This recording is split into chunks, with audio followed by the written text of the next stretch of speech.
নমস্কার দর্শকবৃন্দ, আসন্ন লোকসভা নির্বাচনে প্রিসাইডিং অফিসারদের জন্য বেশ কিছু নতুন ইনস্ট্রাকশন দিয়েছে। যে ইনস্ট্রাকশনগুলি ভোটের দিন অর্থাৎ ভোট যেদিনকে অনুষ্ঠিত হবে ভোটের দিন সেই সমস্ত ইনস্ট্রাকশন অনুযায়ী কাজ করতে হবে। বেশ কিছু পরিবর্তনও হয়েছে, তো আমি এই ভিডিওর মাধ্যমে সেই বিষয়গুলি আলোচনা করছি।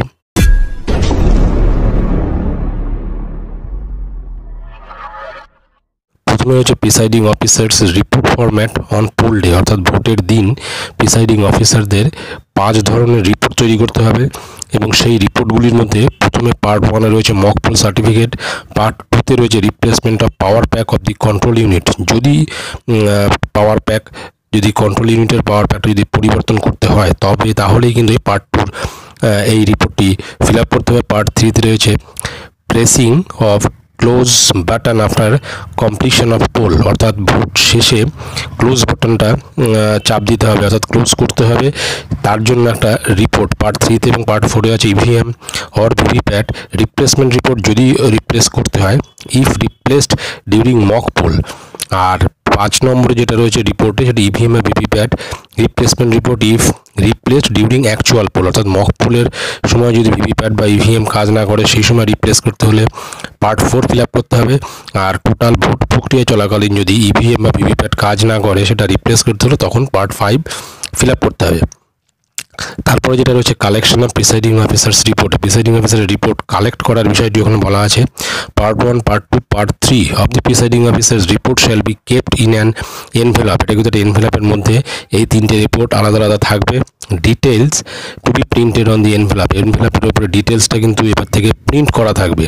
যেমন নেম অফ দি ইলেকশন, এটাও কিন্তু প্রি প্রিন্টেড থাকবে। Number and name of assembly constitution, এটাও কিন্তু প্রি প্রিন্টেড থাকবে। নাম্বার অ্যান্ড নেম অফ পিসি, এটাও কিন্তু এনভেলপের উপর প্রি প্রিন্টেড থাকবে। আর পোলিং স্টেশন নম্বরটা শুধুমাত্র এখানটায় লিখতে হবে।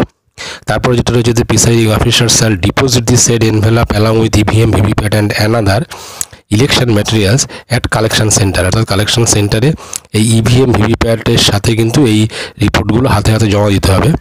আর 2 নম্বরে যেটা রয়েছে part 4 and part 5 of the presiding officers report shall be collected by the sector officer whenever any replacement is done. Sector officers shall submit the said reports to the returning officer. এখানে হচ্ছে এই part 4 এবং 5 এই report দুটো শুধুমাত্র sector officer collect করবে। আর alternative documents হিসেবে বেশ কিছু জিনিস অ্যাড হয়েছে, যেমন ইউনিক ডিসেবিলিটি আইডেন্টিটি কার্ড, এটাও কিন্তু অ্যাড হয়েছে। আর ministry of social justice and empowerment, government of India.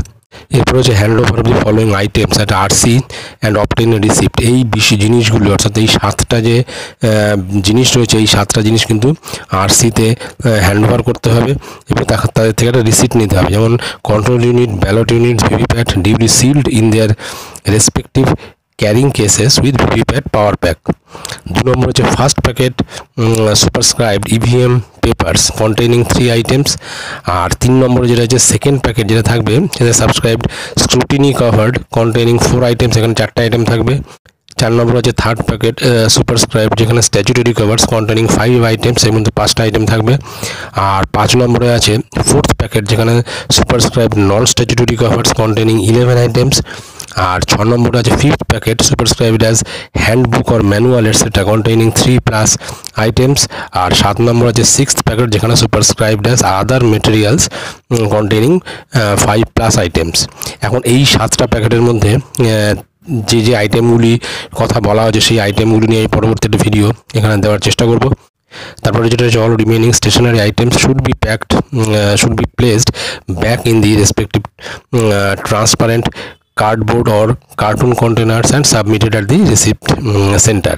সুতরাং এই যে আরসিতে যেটা জমা দিতে হবে এই 7টা আইটেম, 7টা বিষয়, 7টার মধ্যে হচ্ছে বেশ কিছু আইটেম রয়েছে এক একটা প্যাকেটে। এই যেগুলো কিন্তু ভোট শেষে কিন্তু আরসিতে জমা নেবে, তারপর সেখান থেকে একটা রিসিট আপনারা নিয়ে তারপরে আরসিটা ত্যাগ করবেন। ভিডিওটি ভালো লাগলে অবশ্যই সাবস্ক্রাইব করবেন চ্যানেলটি পরবর্তী আপডেট ভিডিও পাওয়ার জন্য। ধন্যবাদ।